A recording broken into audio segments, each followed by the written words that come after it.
Our teaching on the principles of the greater Exodus.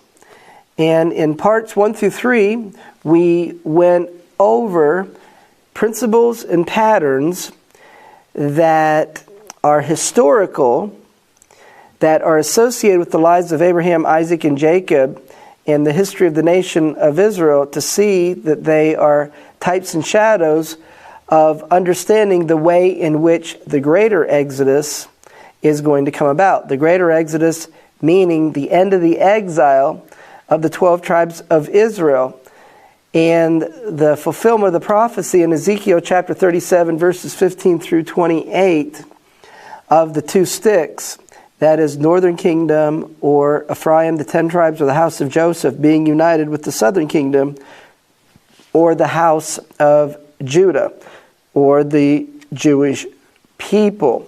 And then in the last two parts, parts 4 and 5, we started to look at how is this going to happen? What events is it associated with? And so we saw that's associated with the nations dividing the land of Israel and the city of Jerusalem through the recognition and creation of a Palestinian state based upon 1967 borders with East Jerusalem as its capital. That in doing so, the prophecies indicate that the governors of Judah, Zechariah chapter 12, verses 5 and 6, will rise up in opposition and non-acceptance to this Palestinian state with East Jerusalem as its capital. And the prophecies say in Isaiah 66, which is also given in a little bit more detail in Revelation chapter 12, that there will be a declaration of an independent state in the mountains of Israel, or Judea, Samaria, and the West Bank, with Jerusalem being designated as its capital. And this event is going to be associated with a time of great travail regarding its birth. And it's even going to look like, in Isaiah 66 verse 9, that it's not going to happen in the natural. But the God of Israel, the Messiah, is going to intervene, and he's going to back his covenant that he made with Abraham, Isaac, and Jacob. And he's going to bring judgment upon the nations. And central in the judgment of the nations is going to be the judgment of this end-time spiritual land, this entity that is called the daughter of Babylon in the Scriptures, whose judgment is given in great detail in Isaiah 13, Isaiah 21, Isaiah 47, Jeremiah 50, 51, Revelation in chapter 18. And that while the nations are being judged, as the daughter of Babylon is falling, he is going to redeem Jacob. And he's going to gather and unite the 12 tribes of Israel, and he's going to bring them back to the land. And so just as the historical Egyptian Exodus took place in the spring, and the celebration of it was Passover, that's a prophetic picture that the greater Exodus will begin, wherein the Messiah will bring his people back at a future Passover that starts the Great Tribulation. And that the duration of the greater Exodus and the return to the land, as we're shown in Revelation chapter 12, is 3.5 years, 1,260 days. That even as the children of Israel came out of Egypt and they went through the wilderness on their way to the promised land, that's a prophetic picture that his people will be exiled in the nations of the world. They are going to be in what is called in Ezekiel chapter 20, verses 33 and 34, as the wilderness of the peoples. So they're going to be taken from the wilderness of the peoples, of which the wilderness in the desert, when the children of Israel came out of Egypt, is a prophetic foreshadowing of on their way to the promised land. And so in looking at this, it is spoken of in Isaiah 66 verse 8, which says, "Who has heard such a thing? Who has seen such things? Shall the earth be made to bring forth in one day? Or shall a nation be born at once?" And so this nation in Isaiah 66 verse 8 is called Zion, as soon as Zion travail. So the nation being born in one day is Zion, and it's being born during travail, which is a term for the tribulation.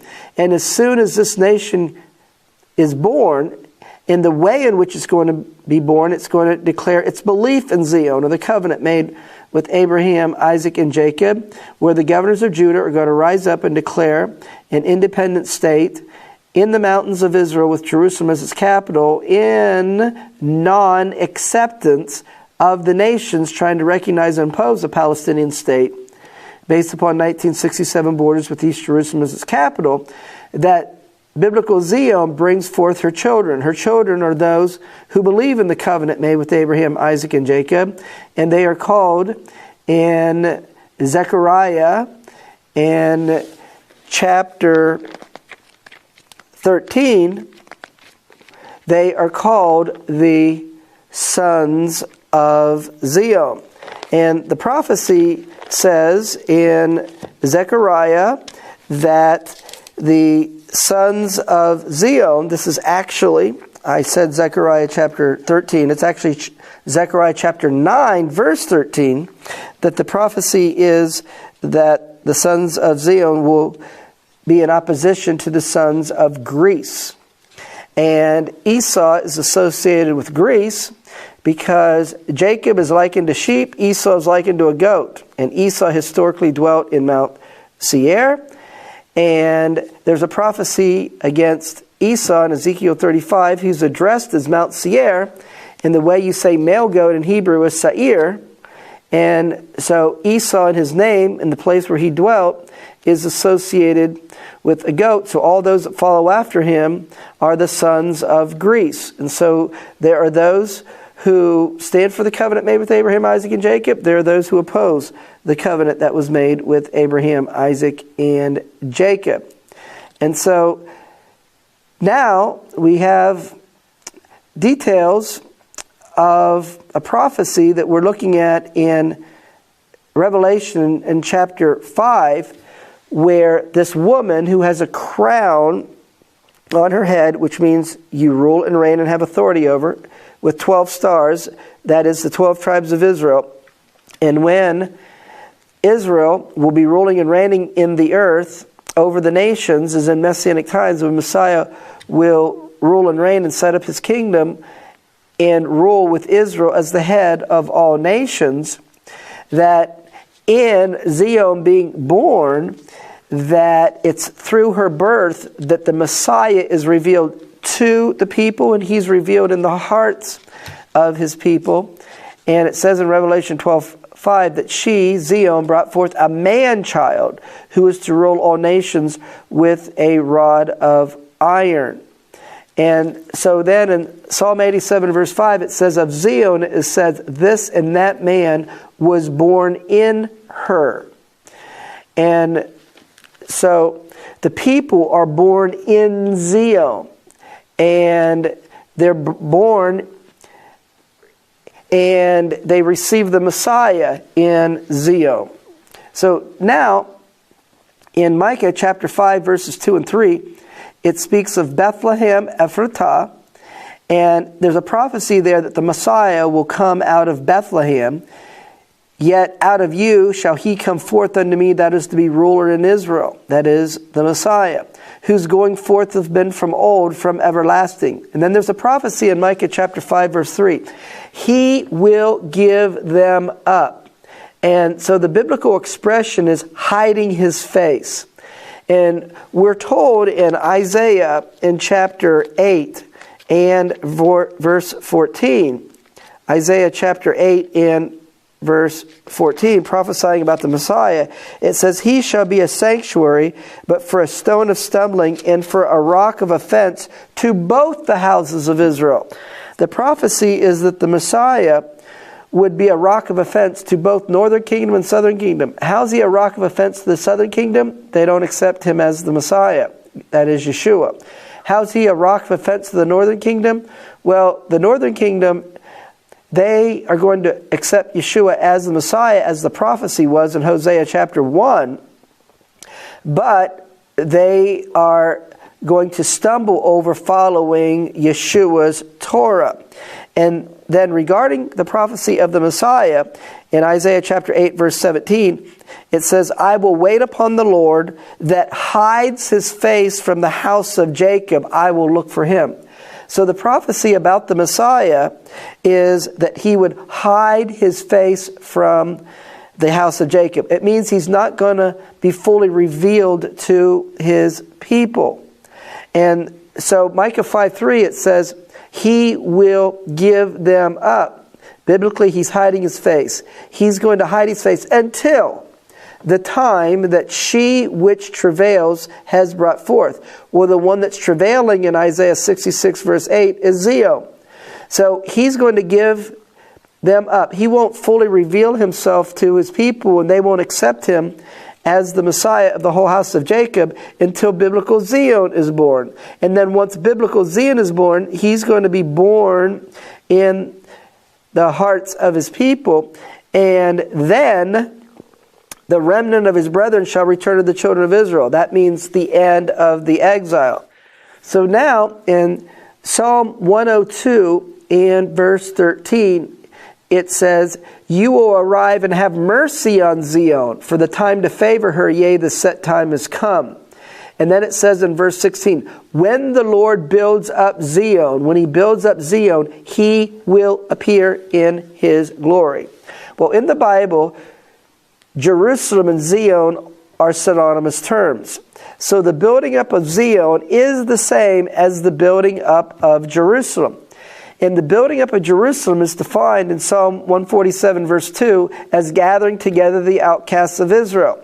So therefore, the Lord will build up Zion, he will build up Jerusalem, he will gather the outcasts of Israel, he will end the exile of the 12 tribes of Israel, and in doing so, he will appear in his glory.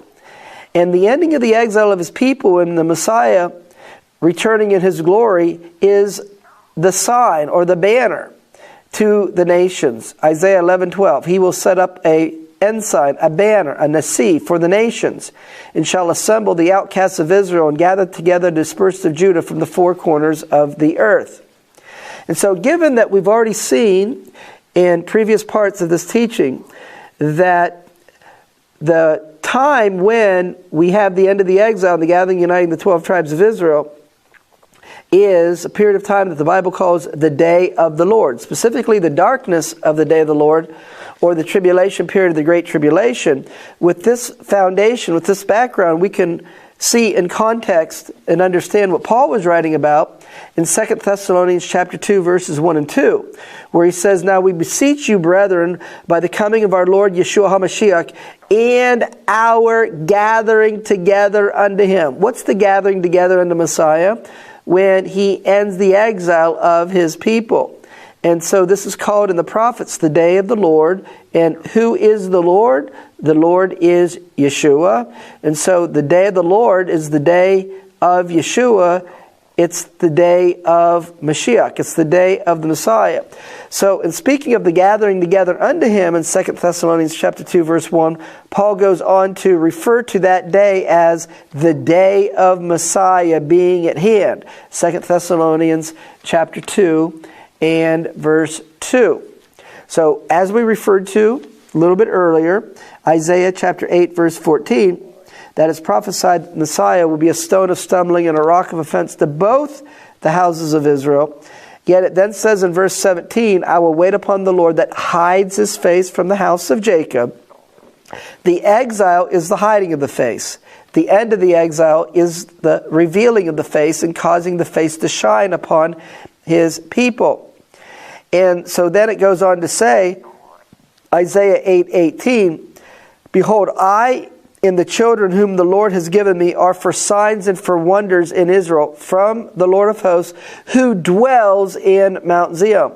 So the one that's a stone of stumbling and a rock of offense, he dwells in Mount Zion. And then it says in Joel chapter 3 verse 16 that the Lord will roar out of Zion. So when Zion is birthed, when Zion is established, Then Yeshua the Messiah will affirm his covenant that he made with Abraham, Isaac, and Jacob, and he will show himself in the sight of all nations, and he will roar like a lion. He's the Lion of the tribe of Judah. Revelation chapter 5 and verse 5. So let's summarize what we have covered here recently in seeking to understand the events that are associated with the end of the exile of the 12 tribes and the greater Exodus, and what the Scripture has to say about that time. To begin with, number one, the nations will divide the land of Israel and the city of Jerusalem by recognizing and creating a Palestinian state. Number two, in doing so, they will be dividing the land of Israel and the city of Jerusalem. And this will bring about the judgment of the nations. And central in the judgment of the nations is the judgment that comes upon an end-time spiritual land of Babylon, called in the Scriptures the daughter of Babylon. And Babylon will be judged, Babylon will be destroyed. I believe this prophetically is fulfilled in the prophecies regarding the United States of America. And the primary judgment upon the nations for dividing Jerusalem is chemical, biological, and nuclear warfare. Zechariah chapter 14 and verse 12. That the tribulation period is a part of the day of the Lord. The tribulation period, also known as Jacob's trouble, Jeremiah chapter 30 verse 7. And the reason for the term Jacob's trouble is because there is a conflict that goes on from each generation, but it involves the whole world in the last generation between Jacob and Esau, regarding to whom the birthright and the kingship, to whom the land of Israel itself and the inheritance belongs. And the conflict between Jacob and Esau, which was personified in Genesis 32, when in Genesis 31, Jacob was given instruction to return to the land, and there he encountered Esau on his way to return to the land, that this conflict the Bible calls the controversy of Zion. And the rabbis teach that Judah, that is the southern kingdom, the Jewish people, cannot defeat Esau until Judah unites with Joseph. That is the 10 tribes, the northern kingdom, or Ephraim. Then we saw that the reason why the nations are going to be judged for dividing Jerusalem is because Jerusalem is the threshold of the God of Israel. Jerusalem is his house where he placed his name there. And he placed his name there through the Hebrew letter Shin. And if you look at the physical layout of Jerusalem, where you can see most easily from an aerial photograph that Jerusalem is laid out with this Hebrew letter Shin, the name of God. And so he's established Jerusalem as his house. And so if you come into Jerusalem for plunder, then you're crossing his threshold. And so if you embrace the covenant that was made with Abraham, Isaac, and Jacob, you will be comforted. Otherwise, you will be judged. The United States, prophesied as the daughter of Babylon, will be destroyed for dividing the city of Jerusalem. And then we saw that it's prophesied, Joel chapter 3 verse 6, that Jews in the land of Israel will be forcibly removed from their homes. And then number 11, those who believe in the covenant that Yeshua made with Abraham, Isaac, and Jacob will be regarded by the world and viewed as the world as being outcasts. And then number 12, biblical Zion will be born during the tribulation period. And biblical Zion is an independent state that will be declared by the governors of Judah, Zechariah 12, in Judea Samaria, or the West Bank. And it will come about from the leadership in the land, the governors of Judah, who want to stand for the covenant that was made with Abraham, Isaac, and Jacob, and follow his Torah, and they are rejecting and rebelling against the imposition and the recognition by the nations of a Palestinian state based upon 67 borders with East Jerusalem as its capital, which the nations see is the solution of the conflict between Jacob and Esau. Number 13. When biblical Zion is declared, that is the independent state in Judea, Samaria, with Jerusalem as its capital, declared by the governors of Judah, Zechariah chapter 12, verses 5 and 6, that will trigger the end of the exile of the 12 tribes of Israel. And when biblical Zion is born, the Messiah, Yeshua, will reveal himself to his people. And through the birth of biblical Zion, it's going to cause Messiah to be revealed to his people. And this event is going to bring forth the man-child, the term for the Messiah, when he is going to end the exile of the 12 tribes of Israel. Jacob is born in Zion. This and that man, Jacob, that man was born in her, in Zion.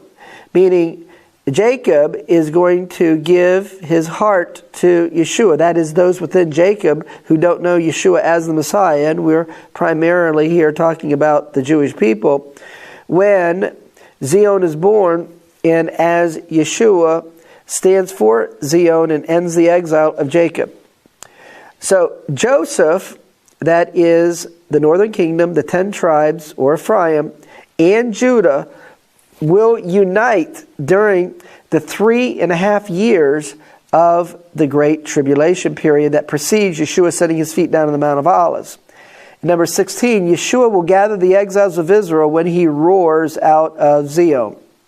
The next thing that we're going to look at is this issue about who is Jacob? Are the 12 tribes united today? And what we're going to see is that Judaism sees that the northern kingdom is separated from the southern kingdom, and the rabbis teach that only in Messianic times will the northern kingdom be united with the southern kingdom and will end their exile and return to the land of Israel through the redemptive work of King Messiah. And so, given that Judaism, or the rabbis, see that northern kingdom and southern kingdom are not united today, we can see this from the book Moses and the Original Torah by Abba Hillel Silver, where it is explained that two distinct traditions are reflected in the historical and legal writings of the Bible. One of the northern kingdom and the other of the southern kingdom of Judah. In a sense, Israel and Judah were always two separate peoples. They were never truly united, even during the period of the United Kingdom. At least during the period of the United Kingdom, they were not united in their hearts. They parted completely and forever after the days of Solomon, and when Jeroboam became the first king of the northern kingdom and Rehoboam the first king of the southern kingdom. These two people shared a common racial origin in many ancestral memories, but their historical experiences from earliest times differed sharply. So now from the book A Matter of Return by Rabbi Raphael Eisenberg on page 129 and 130, there is no consideration by the rabbis that the 12 tribes of Israel are united today. The rabbinic discussion is whether they ever will be. And so we can see the following stated in the book. There is a Talmudic dispute as to whether the 10 tribes will return to the Jewish people. Rabbi Akiva states that the 10 tribes will not return. Well, it was Rabbi Akiva in the year 135 declared Bar Kokhba, a military leader of the Jewish people, in a war or rebellion against Rome as the Messiah. And because the 10 tribes were not united with the southern kingdom in 135 at the time of Rabbi Akiva declaring Bar Kokhba as the Messiah, Rabbi Akiva therefore took the position that the 10 tribes would never return. However, according to Rabbi Eliezer, in the Talmud it says, if Rabbi Eliezer was on this side and all the other rabbis were on the other side, Rabbi Eliezer would outweigh them all. According to Rabbi Eliezer, their darkness, that is, the northern kingdom, the 10 tribes, will light up for them in the future, which means that they will return. And so ultimately, the halakha is that the 10 tribes will return. The halakha is according to Rabbi Eliezer. See, there's no discussion whether they are united today. The discussion is whether they ever will be. Rabbi Akiva says no. Rabbi Eliezer says yes. And actually, the return of the 10 tribes at the time of the redemption in Messianic times is a principle of Jewish faith. It's the fourth principle of faith recorded in Mashmiah Yeshua.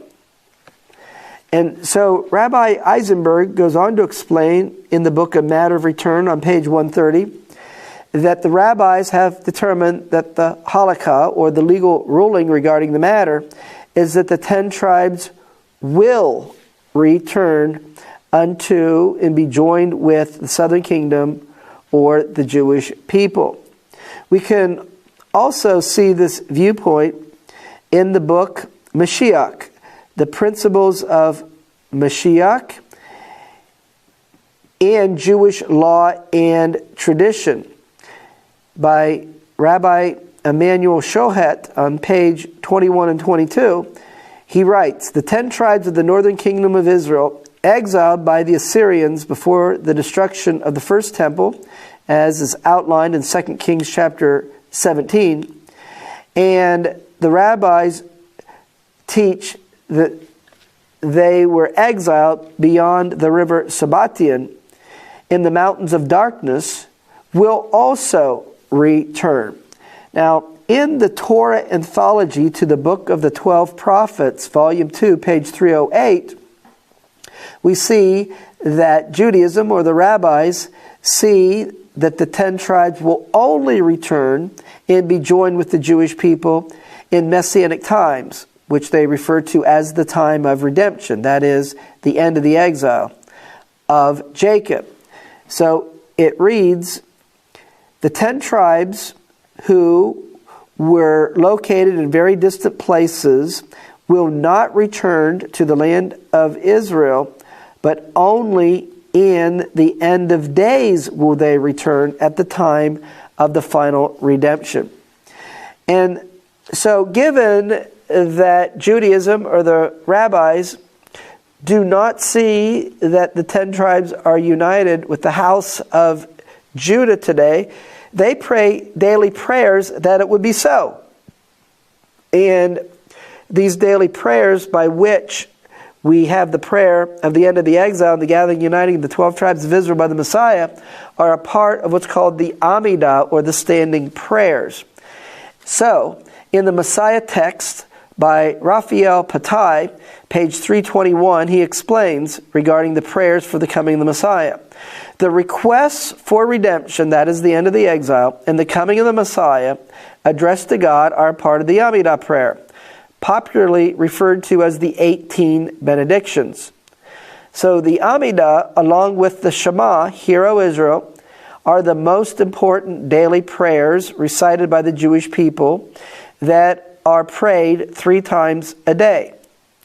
And so if we look at the 10th prayer, it reads the following: blow the great shofar for our freedom, lift up a banner to gather our exiles, and gather us from the 4 corners of the earth. Blessed are you, O Lord, who gathers the banished of your people, Israel. And so this is a prayer for the end of the exile of the 12 tribes of Jacob. And the end of the exile is associated with the coming of the Messiah, because it's the role and the task and the function of the Messiah to gather and unite the 12 tribes of Israel. Now, in Rabbi Raphael Eisenberg's book, A Matter of Return, on page 130, he explains that according to Rabbi Abarbanel, the return of the 10 tribes at the time of the final redemption is one of the principles of Jewish faith. And as I mentioned earlier, it is found in Mashmia Yeshua, the fourth principle of faith. In his book, A Matter of Return, Rabbi Raphael Eisenberg, on page 132 and 133, explains that it is the viewpoint of the Jewish people of Judah that they will go and seek and look for the 10 tribes in their exile. It's explained in the following way. During the past few centuries, the Jewish community in various parts of the world have made efforts to contact the lost tribes and to facilitate their return. One of these efforts was that of the Jerusalem Rabbinate of 1900, based upon a rabbinic commentary known as the Yalchut Shimoni. The Midrash states that the diaspora of Judah and Benjamin will go out to the 10 tribes exiled behind the river Sabbatean and will bring them back to the land of Israel so that they too can enjoy the days of the Messiah and the world to come. And this commentary is based upon the verse in Jeremiah chapter 3, verse 18. In those days, the house of Judah will walk with the house of Israel, and they will come together out of the land of the north to the land that I have given for an inheritance to your fathers. And so then, continuing on in this explanation, that the Jerusalem Rabbinate of 1900 and seeking for the 10 tribes scattered in the nations, they wrote a letter. It was addressed to the B'nai Moshe and the 10 tribes, and it says, "Please, dear brothers, hasten and ascend to Mount Zion, the dwelling of His holiness. For our redemption," the end of the exile, "is dependent on your coming to Mount Zion." So based upon this understanding by the rabbis, by Judaism, that there'll be those of Judah that will go out and will be seeking for the 10 tribes, and those of Judah who will be doing that will be from Benjamin and Judah. We have a New Testament account where there was one that was given this commission by Yeshua the Messiah in Acts chapter 9. And this one is named Paul. And so in Philippians chapter 3, verse 5, Paul says of himself that he's from the tribe of Benjamin. And that he, in Acts chapter 22, verse 3, he studied under Gamaliel. And he learned the Torah from Gamaliel. That is, he learned rabbinic Judaism through the teachings of Gamaliel. And so he says in Acts 26, verse 5, "After the most strictest sect of our religion, I lived a Pharisee." You might say the most strictest sect today is the black hats, the black coats. They're called the ultra-Orthodox. And so in giving his testimony before King Agrippa in Acts chapter 26, Paul says that he is being judged by Judah, who wasn't going to accept him, his testimony of Yeshua, and him going out into the nations on behalf of Yeshua. He's being judged for the hope of the promise made of God unto our fathers. The promise that he goes on to say in Acts 26 verse 7, that our 12 tribes instantly serving God day and night hope to come. So if it's a promise that they hope to come, it wasn't yet realized when Paul is doing this. It was a promise that there would be an end of the exile, and northern kingdom would be united with southern kingdom, and they would return to the land of Israel. So based upon Paul's testimony in Acts chapter 26, verse 7, he said this was a promise that was made to the fathers, a promise which they hope to come. So we're going to see from Ezekiel chapter 37 that this word hope is associated with Jacob no longer being in exile. That as long as northern kingdom and southern kingdom are split from each other, then the text is going to say that their hope is lost. But their hope is in the Messiah coming, forgiving them of their sins, redeeming them, and ending their exile and gathering, uniting the 12 tribes of Israel. Ezekiel chapter 37, verses 1 through 3. The hand of the Lord was upon me, and he carried me out in the spirit of the Lord, and he set me down in the midst of the valley, which was full of bones. And he caused me to pass by them round about. Behold, they were very many in the open valley, and they were very dry. And he said unto me, Son of man, can these bones live? Now in verse 11, it was said of him, Son of man, those bones are the whole house of Israel, meaning all 12 tribes, meaning Jacob. Behold, they say, our bones are dried, our hope is lost, we're cut off from our parts. So, to the whole house of Israel, as long as they're cut off from their parts, as long as northern kingdom is separated from southern kingdom, the prophecy says, our hope is lost. Because there's only going to be the end of the exile when northern kingdom and southern kingdom are united and return to the land through the work of the Messiah. So given that this word hope is associated with the end of the exile and the gathering, uniting the 12 tribes of Israel, the fulfillment of the prophecy of Ezekiel 37 verses 15 through 28, Paul is testifying before the Jewish leadership in Rome the following. Acts chapter 28 verse 17. It came to pass that after 3 days Paul called the chief of the Jews together, and when they were come together, he said to them, Men and brethren, though I have committed nothing against the people or customs of our fathers, yet was I delivered prisoner from Jerusalem into the hand of the Romans. And then he goes on to say, And when the Jews spake against it, I was constrained to appeal unto Caesar, not that I had aught to accuse my nation of. Verse 20, For this cause, therefore, have I called for you to see you and to speak with you, because for the hope of Israel I am bound with this chain. And so Paul's testimony about a promise that was made to the fathers, which they are longing to see fulfilled, is something that is not yet have happened. It is something that they hope to come. And Paul is going out, being from the tribe of Benjamin of the southern kingdom.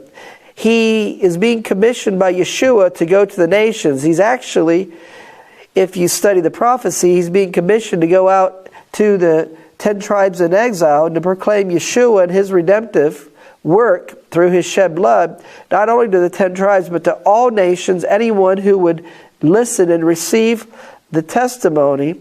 And so in proclamation of this message, Paul says, for that hope, he is bound by this chain.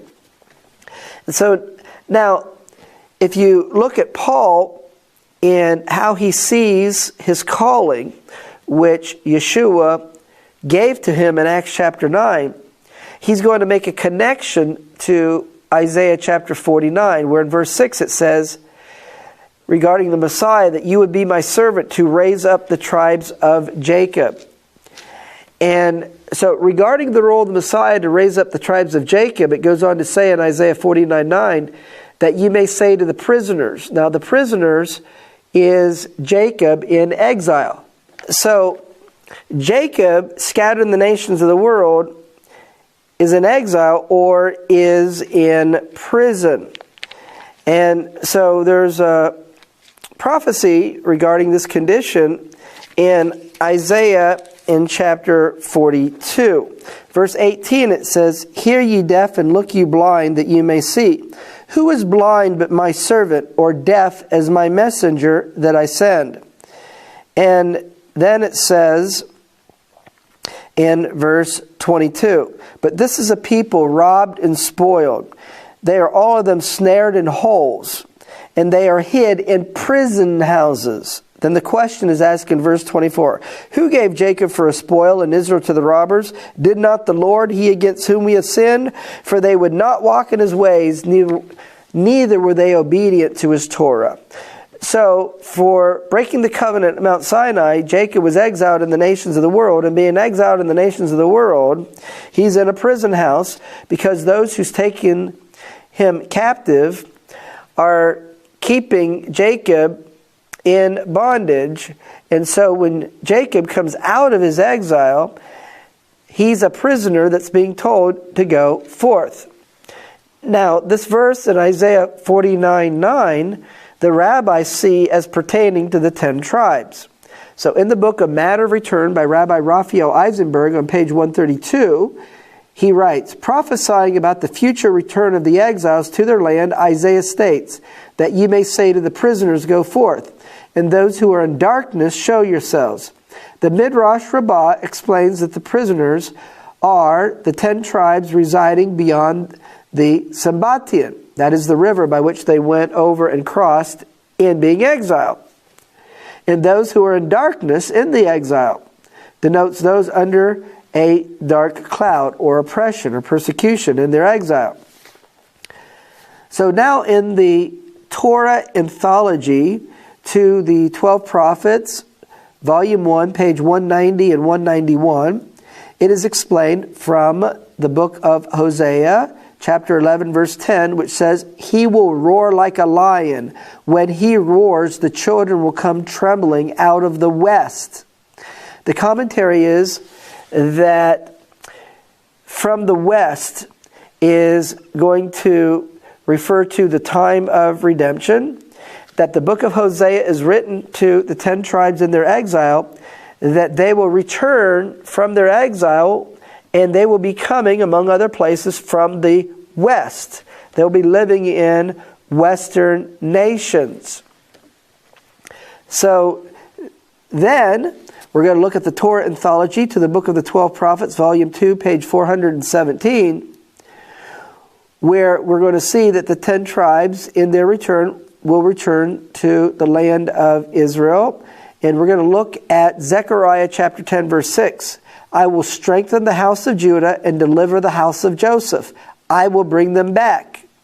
I will have mercy upon them, and they will be as though I never cast them out. So the commentary, deliver the house of Joseph, this refers to the 10 tribes. I will bring them back. That is to the land of Israel. And they will dwell there in peace and security. And so when we have the end of the exile of the 12 tribes of Israel, when northern kingdom and southern kingdom are united, that the prophecy is that there will be no envy between Ephraim and Judah. And this is based upon Isaiah in chapter 11 in verse 13. So in the book of A Matter of Return by Rabbi Raphael Eisenberg on page 132, he explains, when the 10 tribes return, there will be no envy between the tribe of Judah and the northern kingdom, the 10 tribes, the house of Joseph. They will wage war against their enemies, who's primarily Esau and those with him. So we learn this from the continuation of Isaiah's prophecy. The envy also of Ephraim will depart, and they that harass the adversaries of Judah will be cut off. Ephraim will not envy Judah, and Judah will not vex Ephraim. So the next thing we're going to do in this teaching, given that we see that Judaism understands that the northern kingdom and the southern kingdom are not united today, that they will only be united in Messianic times through the work of the Messiah. When they return to the land that they were promised, where did the scriptures say that those designated places of return will be when they come from their exile? Number 1, Jerusalem. Number 2, Judea and Samaria, or the mountains of Israel. The world calls it the West Bank. Number 3, Bashan and Gilead. Number 4, Lebanon. Number 5, the southern desert of Israel called the Negev. And number 6, the area that was historically inhabited by Edom, Moab, and Ammon. So let's look at the scriptures that speak to these places. In Jeremiah chapter 50, verse 16, this is a prophecy about the judgment upon the end-time spiritual land of Babylon, the daughter of Babylon in the end of days, who I believe is the United States of America, says in Jeremiah 50, verse 16, "For fear of the oppressing sword, they will turn every one to his people, and they shall flee every one to his own land." Then it says in Jeremiah 51, verse 50, "You that have escaped the sword, go away, stand not still, remember the Lord afar off, and let Jerusalem come to your mind." And so Jerusalem is a designated place of return. Next, we're going to see that the mountains of Israel, Judea, Samaria, or the West Bank, is a designated place of return. We see this from Ezekiel chapter 37, verse 22. "And I will make them one nation in the land upon the mountains of Israel." Them, it's talking about the two sticks, beginning in Ezekiel 37, verse 15, that's continuing through verse 22. The two sticks becoming one, and the two sticks defined as being Ephraim, the house of Joseph and his companions, that is the northern kingdom, and then the house of Judah and his companions, the southern kingdom. Now we're going to see from Micah chapter 7, verse 14, that in their return, the 10 tribes will return to Bashan and Gilead. And so it says, "Shepherd your people with your staff, the flock of your heritage. Let them dwell alone in the wood in the midst of Carmel. Let them feed in Bashan and Gilead as in the days of old." So biblically, Bashan and Gilead is the area that is today encompasses the east side of the Jordan Valley. This would be western Jordan. That's the northern part of western Jordan that will extend into southern Syria, even encompassing the area that is called today the Golan Heights in northern Israel. The next place of return from Zechariah 10:10 is Gilead and Lebanon. The scripture says, "And I will bring them back from the land of Egypt. I will gather them from Assyria, and I will bring them to the land of Gilead and Lebanon, and even so there will not be room for them." And so the reason why it says, "I'm going to bring you from Egypt and Assyria," is because until we have the fullness of his people not being in bondage to any people or any nation on the earth, and until we have the Messiah ruling and reigning over his people in the Messianic era, wherein his people are not in exile, it is still seen they have not completed their journey out of Egypt. They have not completed their journey from being exiled by the Assyrians or by the Babylonians. So we have Gilead and Lebanon. Next, we're going to see from Obadiah. It's got one chapter, verse 20, that a designated place of return is southern Israel and what's called the Negev, the desert area of southern Israel. It says, "In the exiled hosts of the children of Israel among the Canaanim as far as Zarephath, in the exiles of Jerusalem in Sepharad." Now, Sepharad is identified as being Spain, and in the rabbinical commentary, Zarephath is primarily France, but by extension, the interpretation is it could include France and England.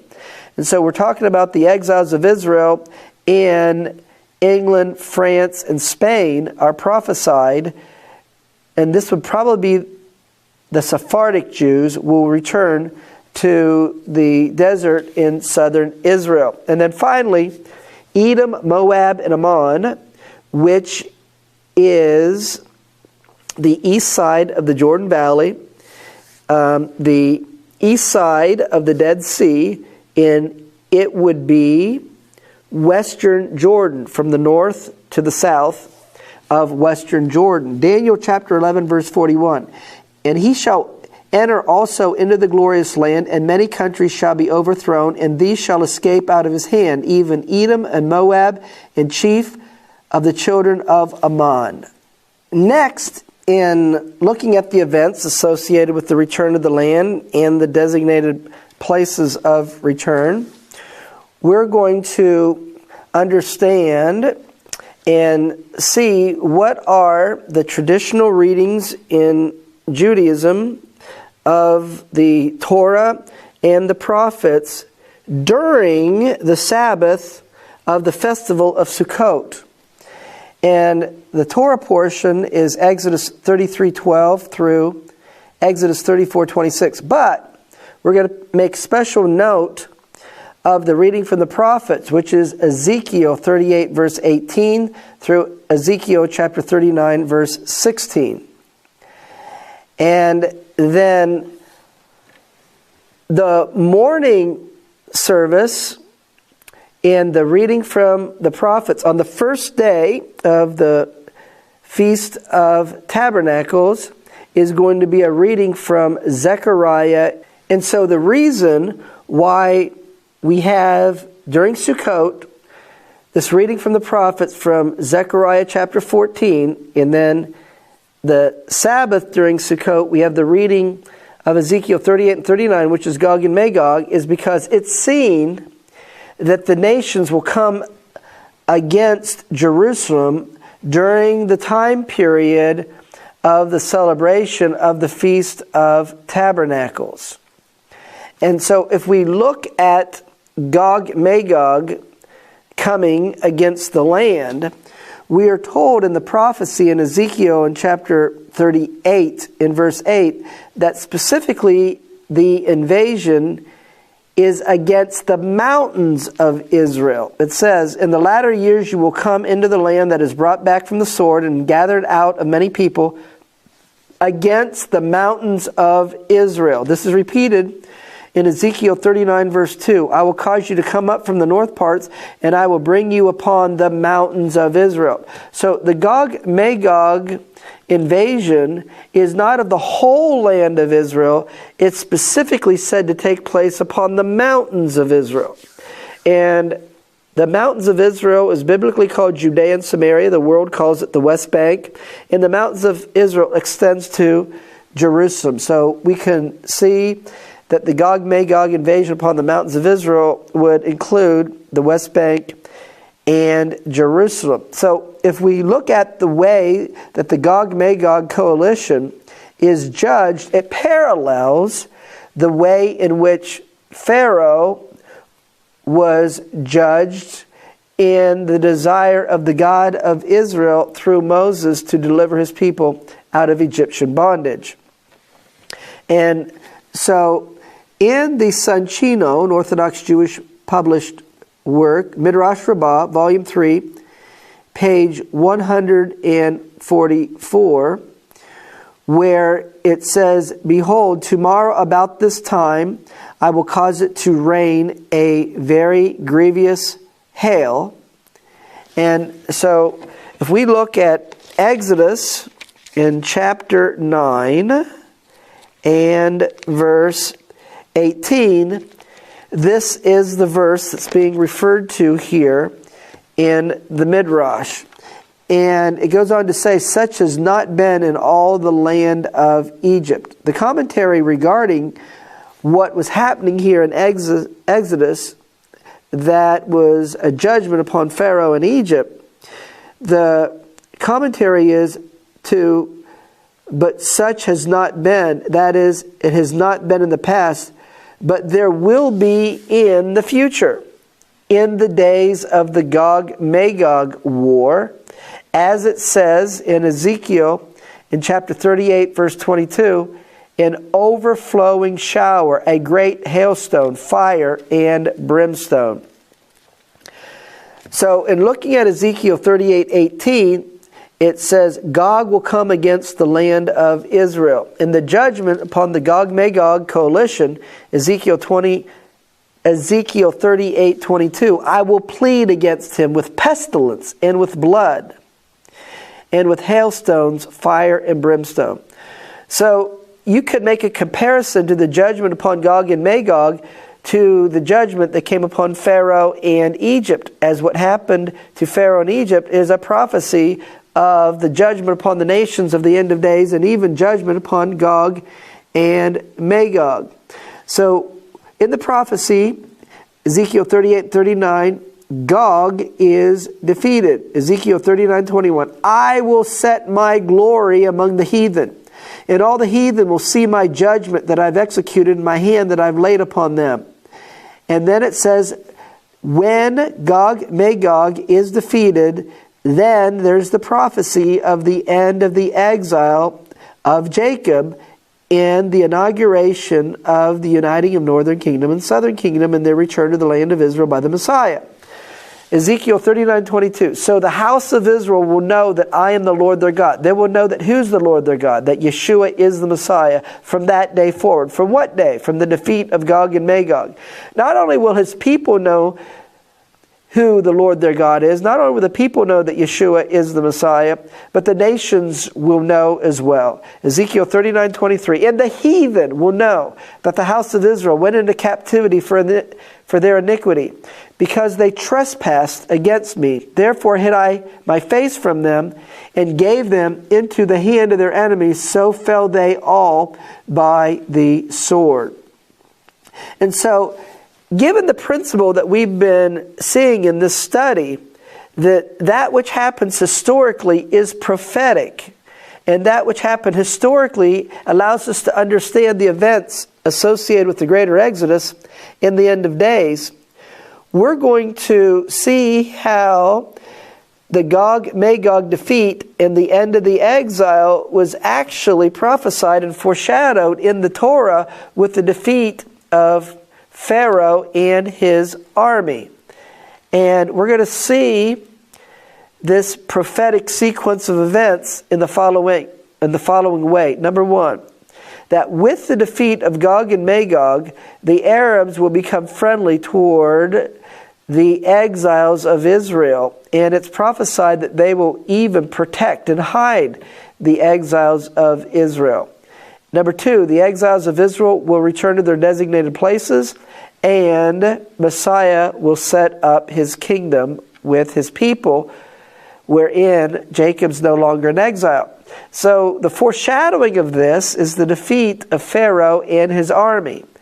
In Exodus, in chapter 15 and verse 4, it states the following.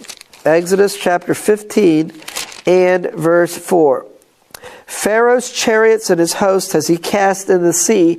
His chosen captains also are drowned in the Red Sea.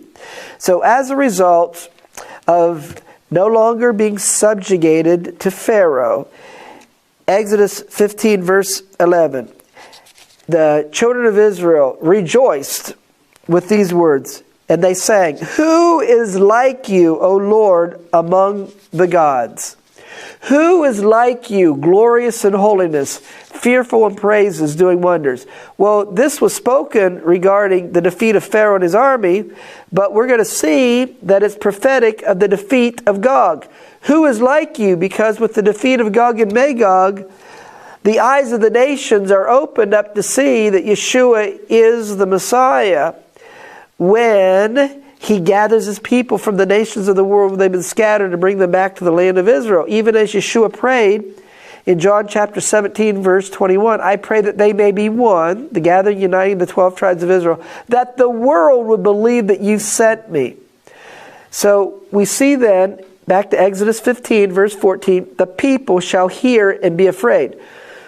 Well, when the God of Israel delivered his people from Pharaoh and Egypt through the plagues that was brought upon them, there was fear among the surrounding nations of the God of Israel and his people. And so it says in Exodus 15:14, the people will hear and be afraid. Sorrow will take hold on the inhabitants of Palestina. And so there's a people today, Arabs, who are living in the land of Israel, and they want to be called Palestinians because they're claiming to be the people of historical Palestine, of which the Romans named the land Palestine after the defeat of the Jews and the rebellion by the Jews against the Romans in the first century. Then verse 15, then the dukes of Edom will be amazed. The mighty men of Moab, trembling, shall take a hold upon them. All the inhabitants of Canaan shall mount away.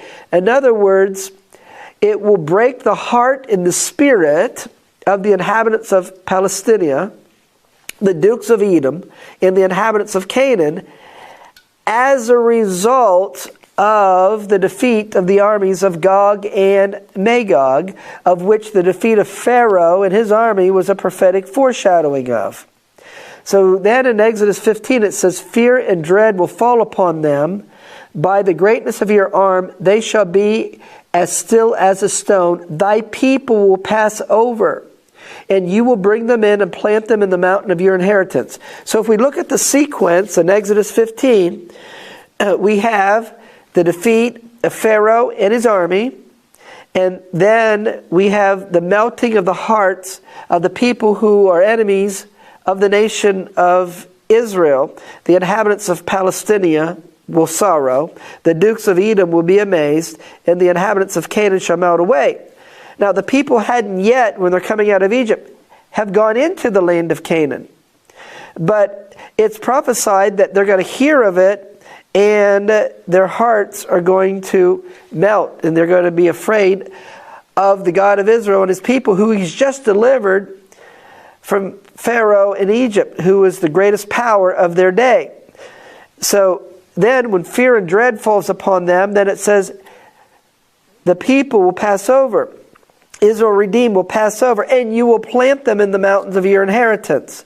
So they literally came out of Egypt to go to the promised land, but it's a prophecy that with the defeat of Gog and Magog, that the will in the hearts of the Arab peoples, who was expressing themselves through the religion of Islam, that they will recognize that the God of Israel is the one true God, and they in their hearts will come friendly toward the exiles of Israel. And with the defeat of Gog and Magog, that the God of Israel will then begin the process of bringing his people back to the land of Israel. And when he does, the Arab peoples, Moab, will be friendly toward the exiles of Israel, and they will seek to hide them in the wilderness. And it says in Isaiah 16:1, send ye the lamb to the ruler of the land from Selah, that's Petra, that is in modern day Jordan, to the wilderness, under the mount of the daughter of Zion. So the daughters of Moab shall be at the fords of Arnon. Let my outcasts, that's the exiles of Israel, that's Zion.